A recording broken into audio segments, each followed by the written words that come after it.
Today we want to talk about some changes that have recently been made to the way you purchase NFA firearms. Now, NFA firearms might be sound suppressors, machine guns, destructive devices, AOWs, short barrel rifles, short barrel shotguns. There are a few different ways you can buy one. You can purchase one as an individual, which requires the completion of a Form 4, your chief law enforcement officer's sign off, just saying that you're not breaking any laws in your area by possessing whatever it is that you want to buy, sending in a set of fingerprints and $200 for a tax stamp. And what they do basically is create a title for you. So just like an automobile, as if you purchased an automobile. So you buy it, they create a title in your name, and it's your firearm, or automobile in that case, and it doesn't belong to someone else. It legally belongs to you. Another way people choose to purchase NFA devices are through a trust. And there have recently been some changes as to how the trust works. And there's a lot of Ricky rumor or internet urban legend, I guess, that's out there, and we wanted to help kind of clear some of that up. Some of the rumors are that you're not going to be able to purchase as a trust anymore, and that's not the case. July 13th, 2016, there are some changes that go into effect, and we'll go over both.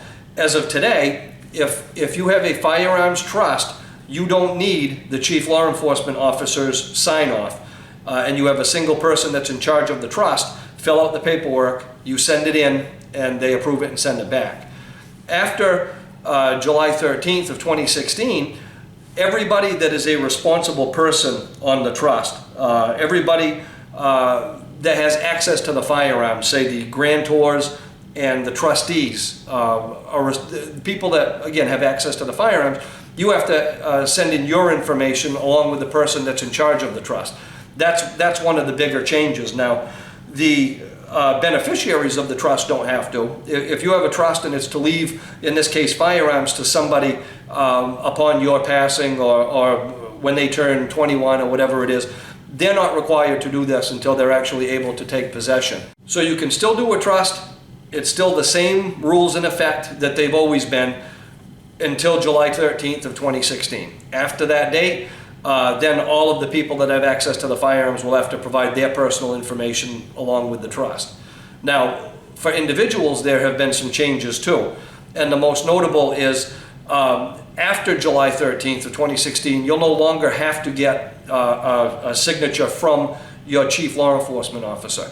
And as far as I'm concerned, that's a great thing. That's kind of a silver lining, I guess, on this cloud. Previously, people that lived in areas that had chiefs of police or departments or whatnot that wouldn't sign these papers because they didn't think you should own a machine gun or a sound suppressor were blocking people from owning the firearms that they should rightfully be able to own. And that's not cool. It's not up to a law enforcement officer to determine what he thinks you should own. It's up to you to determine what you want to own if you can legally own it. So after that date, as an individual, you'll no longer have to get your chief law enforcement officer's signature before you send that form in. So what that means is you can go to a gun shop and all you'll need is a set of fingerprints, a passport photo, and the title fee, which is $200, and you can send that paperwork right in. What you'll send your chief law enforcement officer is just a note saying, I bought this. You don't have to wait for their permission or anything like that any longer. So I hope that this clears things up a little bit for you. And you can look at it, I guess, one of two ways. Again, it's like a cloud with a silver lining. It's kind of a pain that everybody involved in the trust has to provide all this information they didn't previously, but it's a real big bonus that individuals purchasing NFA firearms don't have to go through their Clio anymore, and we no longer have these little pockets of the country that are NFA gun-free because of one person's opinion. So 6 of one, half a dozen of the other. We hope that you enjoyed this video. If you live in the state of Maine, especially in the Bangor area, we're located at 179 Maine Road in Holden. You'll notice a MiG fighter jet out in the driveway and the big signs for the indoor range. Come on in and visit the shop. If you're not in the area or you'd like to learn more about the store, you can go to mainemilitary.com.